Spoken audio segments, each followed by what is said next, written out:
BJP की B team है। ऐसे में सवाल है, उत्तर प्रदेश चुनाव में AIMIM किस पार्टी के वोट बैंक में सेंध लगाएगी? असदुद्दीन ओवैसी के कारण उत्तर प्रदेश विधानसभा चुनाव में किसका सियासी नफा और नुकसान होगा? इन तीखे सवालों का जवाब देने TV9 भारतवर्ष के सत्ता सम्मेलन में मौजूद हैं खुद AIMIM के मुखिया असदुद्दीन ओवैसी। हम नहीं जानते था। असदुद्दीन ओवैसी साहब का तालियों के साथ स्वागत कीजिए। प्लीज इस चर्चा को हम आगे बढ़ाते हैं। मैं अपने सहयोगियों से गुजारिश करूंगा, जब उनके पास उनके राय में कोई भी सवाल हो मुझे इशारा कर दीजिएगा, मैं आपकी तरफ की निगाह रखूंगा। और असद, सबसे पहले तो ये मैं रिपोर्ट देख रहा था, आपने कहा कि अब हम बैंड बाजा नहीं बनेंगे। इनकी मुराद इस बात से है कि बाकी पार्टियों ने मुसलमानों का इस्तेमाल इस तरीके से किया कि उनके वोट तो लिए, लेकिन सत्ता में हिस्सेदारी और उनका रिप्रेजेंटेशन जैसा होना चाहिए था वो हुआ नहीं, क्योंकि बैंड बाजा आया बारात के साथ, लेकिन पंडाल में बाहर जैसे बैंड बाजा को रोक दिया जाता है, अंदर बस दूल्हा जाता है उस तरीके से। तो ये बैंड बाजा आप नहीं, तो बैंड बजाएंगे किसका? बैंड बजाएंगे वाले चुनाव में जब जाएंगे तो सबसे मुकाबला करना पड़ेगा। आप कोई अपोनेंट को पिक एंड चूज नहीं कर सकते, तो कोशिश ये होगी कि हमारे कैंडिडेट की, हमारे प्रत्याशी को कामयाबी हो। लेकिन ऐसा क्यों होता है कि हर जगह ये समझा जाता है कि अब बीजेपी का काम आसान करने के लिए पहुंच रहे हैं? नहीं, अब देखिए, हम काम आसान आज किए, कल घटना हुई हमारे वजह से, कितने लोग मारे गए, 8 लोग, उसमें एक नाम कमी थी, हमारा नाम नहीं डाले उसमें, तो ऐसा तो हर जगह नाम डाल देंगे। तो सवाल ये है कि सेकुलर जो अपने आप को सेकुलर कहते हैं वो लोग बीजेपी को रोकने में सरासर नाकाम साबित हुए। और मैं बार बार ये कह रहा हूँ, आज फिर रिपीट कर रहा हूँ कि जब उनको जनता वोट नहीं देती है और उनको हार मिलती है तो वो कभी हिम्मत से नहीं कहते कि हमको हिंदू वोट नहीं मिला इसीलिए हमको कामयाबी नहीं मिली।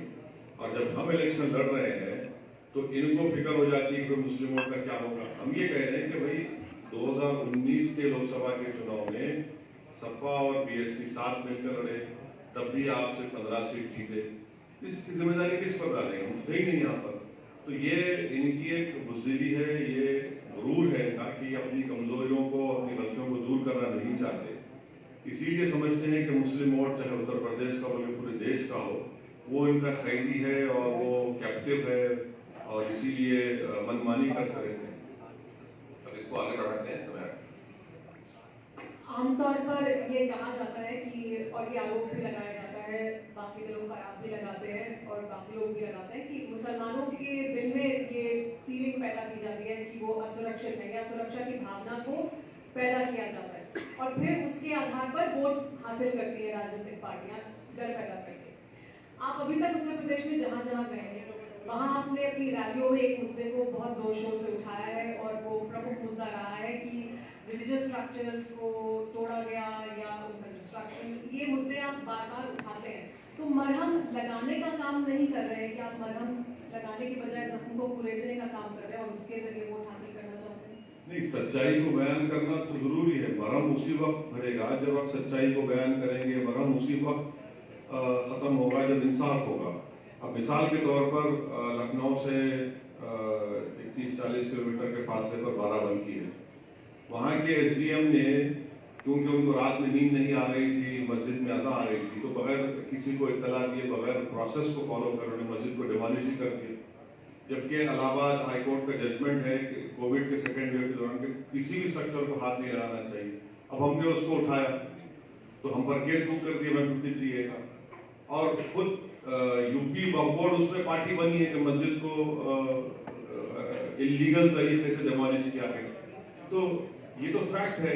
अब आप देख लीजिए कि CAA के प्रोटेस्ट में 22 मुसलमानों को गोली मारकर यहाँ के उत्तर प्रदेश की पुलिस ने हत्या की। मैं नहीं कह रहा हूं, बल्कि जस्टिस सुदर्शन रेड्डी जो सुप्रीम कोर्ट के रिटायर्ड जज हैं, उन्होंने अपनी रिपोर्ट में कहा कि टारगेटेड किलिंग हुई और सीने पे गोली मारी गई। तो ये तो फैक्ट्स है, इसको फैक्ट्स कौन डिनाई कर सकता है? तो फैक्ट्स को तो बोलना पड़ेगा। अगर बाबरी मस्जिद पे डेमोलिशन हो और किसी पर भी सजा नहीं होती तो फिर किसने तोड़ा? कोई आसमान छोड़कर आए या कोई चांद से या मार्स छोड़कर आए थे?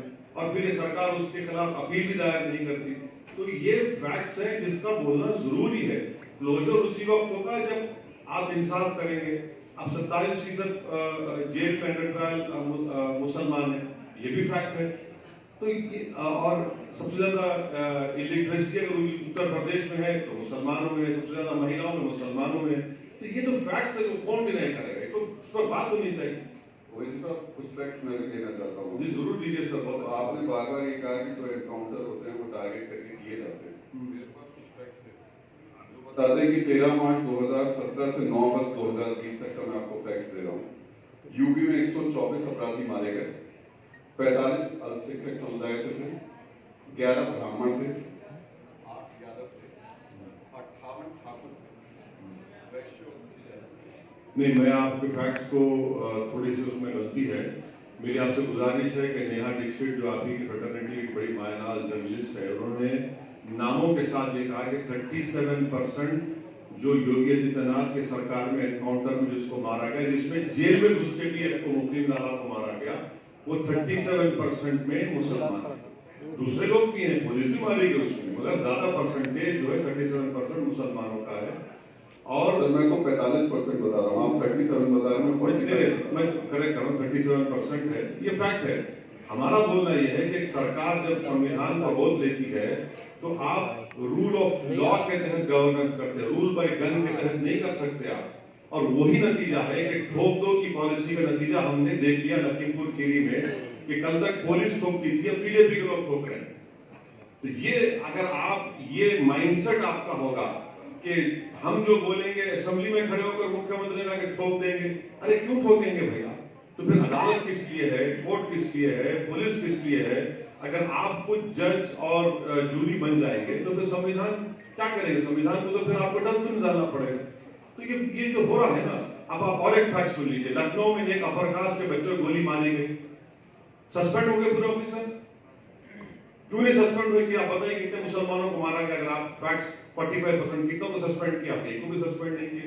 अच्छा, सोने पे सुहागा ये है कि एक गोरखपुर में गुप्ता साहब की हत्या हो गई, पुलिस ने उनको मार दिया। अब मैंने भी उसे कंडेम किया। तो समाजवादी पार्टी के प्रेसिडेंट जाते हैं, उस परिवार से मिलकर 20 लाख रुपए उनको देते हैं। वही एक फैसल जो तरकारी बेचता है उन्नाव में, पुलिस उसको पकड़ के मारती है, वो मर जाता है। कोई नेता नहीं जाता कोई पार्टी में जाकर मिलने के उनसे पैसा से। ये भी फैक्ट है। तो हम यही बता रहे हैं ना कि डिस्क्रिमिनेशन इंस्टीट्यूशनलाइज हो चुका है। और अब तो क्रिमिनल्स में भी, अब तो एनकाउंटर में भी, अब तो कोई पुलिस से मरता है तो उसमें भी कम्युनिज्म आ चुका है। ये फैक्ट्स है, ये सब तमाम चीजें आपके सामने रख रहा हूं। और मेरा मानना है कि किसी का भी एनकाउंटर नहीं होना चाहिए। एनकाउंटर अगर आप करेंगे तो इसका मतलब ये कि आपको अदालत पर भरोसा नहीं है, आपको आपके पास केस नहीं, आप केस चलाइए, उनको कन्विक्ट करिए, जेल में डालिए। लिख जाएंगे और आप गोली मारते रहेंगे तो फिर ये तो हर एक को अख्तियार देगा। हम देखिए लखीमपुर खीरी में क्या हुआ, क्योंकि ये अगर आप बोलेंगे आपके पास ब्लैंक चेक है, जो चाहे कर लो प्यारे, हम तुम्हारे साथ हैं। तो यहाँ पे आपकी जो प्रेजेंस होने वाली है, वो प्रेजेंस आप खुद कैसे देख के चल रहे हैं? ये इस पूरे उत्तर प्रदेश के पॉलिटिकल इकोसिस्टम में आप कैसे मर्ज होकर आएंगे आफ्टर इलेक्शंस? मतलब मी टू हम भी थे चुनाव में इस तरह का, या कोई इम्पैक्ट क्रिएट करने वाले हैं? नहीं, कुछ इम्पैक्ट क्रिएट कर रहे हैं तो इसीलिए तो आप बुलाए ना। आपका शो दिन भर का एंड कर रहे हैं हम पर। आप अगर इम्पैक्ट नहीं करते तो आप सुबह बुलाकर हमको चाय पर रवाना कर देते। तो कुछ इम्पैक्ट है कोई? एक सवाल मैं जानना चाहता हूँ कि इम्पैक्ट आप जब छोटी पार्टियों से बात कर रहे हैं, और वो जो अभी तक यहाँ आप कह रहे हैं कि माइनॉरिटी की सियासत कर रहे थे, उनके एक नेता कहते हैं कि मैं असदुद्दीन ओवैसी, ये नाम मैं पहली बार सुन रहा हूँ। चलिए सुन तो लिए, सुन तो लिए, बहुत सुनना पड़ेगा, जिंदगी भर सुनना पड़ेगा। चुनाव लड़ने के लिए तो जब तक जिंदा रहेंगे, आते रहेंगे, यूपी में पूरे भारत में जाते रहेंगे। अच्छा है ना, सुनिए ना, तो इतनी तकलीफ क्यों होती है हमारा नाम सुनने के बाद? रात में नींद अच्छी आती है तो बोलिए अच्छी आती है, हमारा नाम लेने से बहुत अच्छी बात है। अच्छा ओवैसी साहब, ये इसमें तो कोई शक ही नहीं है कि इस बार उत्तर प्रदेश के चुनावों में आपकी मौजूदगी ने इस मुकाबले को और ज्यादा दिलचस्प बना दिया है। मैं एक 2019 लोकसभा चुनाव का जो डेटा है वो ये कहता है कि यूपी में एसपी और बीएसपी को 74% मुस्लिम वोट मिले। अब आज की तारीख में जब विधानसभा चुनाव हो रहे हैं तो एसपी भी मौजूद है, बीएसपी भी मौजूद है, कांग्रेस भी मौजूद है और ये तमाम वो पार्टियां जो मुस्लिम वोट बैंक पर अपना दावा करती हैं। आपको क्यों लगता है कि इन पार्टियों से वोट छिटक कर आपके पाले में आएगा? यूपी में आपके लिए स्कोप है, ये क्यों लगता है? तो आपने कहा कि सपा और बीएसपी को 74% ठीक है ना आपने? कितने जीते वो लोग? 15 जीते। बीजेपी को 73% हिंदू वोट मिला। जी हाँ, बिल्कुल। माने 15 इनके, एक सोनिया गांधी 16, माँ बाकी पूरा मोदी जीत गए। आपसे मैं पूछता हूँ, इनको क्या गारंटी है कि हिंदू वोट जाएगा इनको? या कोई भी सेकुलर पार्टी, बिल्कुल बीजेपी तो टिकट भी नहीं देती। आप उत्तर प्रदेश की रियलिटी है कि हर समाज की एक लीडरशिप, एक इनकी पॉलिटिकल आइडेंटिटी है। अगर किसी समाज की ना पॉलिटिकल आइडेंटिटी, कोशिश कर रहे हैं ऑडियंस से, अपने वोटर से, कि एक मुसलमान नेता जब तक इंपॉर्टेंट पोस्ट पर नहीं आएगा तब तक मुस्लिमों का काम नहीं होगा, यानी मुस्लिम नेता ही मुसलमानों का काम करवाएंगे। अगर ये सोच है तो फिर वो सेकुलरिज्म के आइडियल माहौल समाज क्यों वोट देगा उनको? क्योंकि उनको लगता है कि भाई हमारा प्रॉब्लम होगा। आपने निषाद पार्टी को, उनके प्रेसिडेंट को आपने एमएलसी बना दिया। क्यों बनाया? आपको वोट चाहिए और आपकी लीडर वो लोग क्या हमारी लीडरशिप बन रही है। अब इस बता रहे हैं कि फायरिंग होती है, पेट पे गोलियां मारी जाती हैं, कौन सा सेकुलरिज्म है बताइए आप? फैसल तरकारी बेचने वाला मर जाता है। इंडिकेटर्स दे रहा हूं ह्यूमन डेवलपमेंट